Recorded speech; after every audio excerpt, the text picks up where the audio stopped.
కూటమి సర్కార్ వేధింపులకు భయపడే ప్రసక్తి లేదని స్పష్టం చేశారు మాజీ మంత్రి అంబటి రాంబాబు.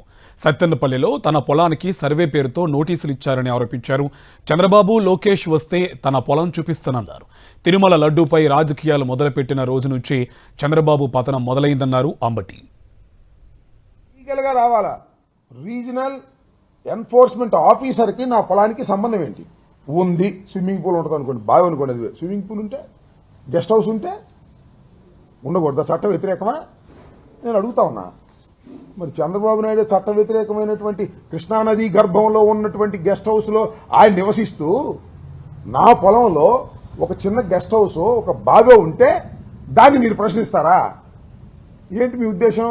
అంటే అంబటి రాంబాబును 18 రోజులు జైల్లో పెట్టినా వినలేదు, కేసులు పెట్టినా వినలేదు, దాడులు చేసినా వినలేదు. కాబట్టి ఈయన మీద ఈ రకంగా మనం డిపార్ట్మెంట్ను తీసుకెళ్లి ఎక్కిచ్చేద్దాం, భయపడిపోతాడు అనుకుంటున్నారు. పిచ్చోడు లేకున్నారు మీరు. చంద్రబాబు నాయుడికి, లోకేష్ పని పాట లేదనుకుంటా ఈ రాష్ట్రంలో.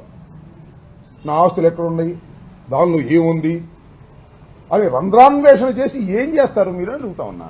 ఇప్పుడు దాకా ఏం చేశారు, ఇంక ముందు ఏం చేస్తారు? Yes, that is my land.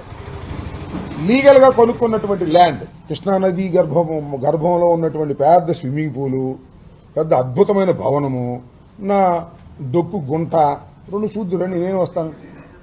పిచ్చెక్కిందేమో మీకేమన్నా? మీకేం దొరకపోతే ఇదేనా హెరాస్మెంట్? చాలదా? మీ హెరాస్మెంట్కి మేము భయపడతామా?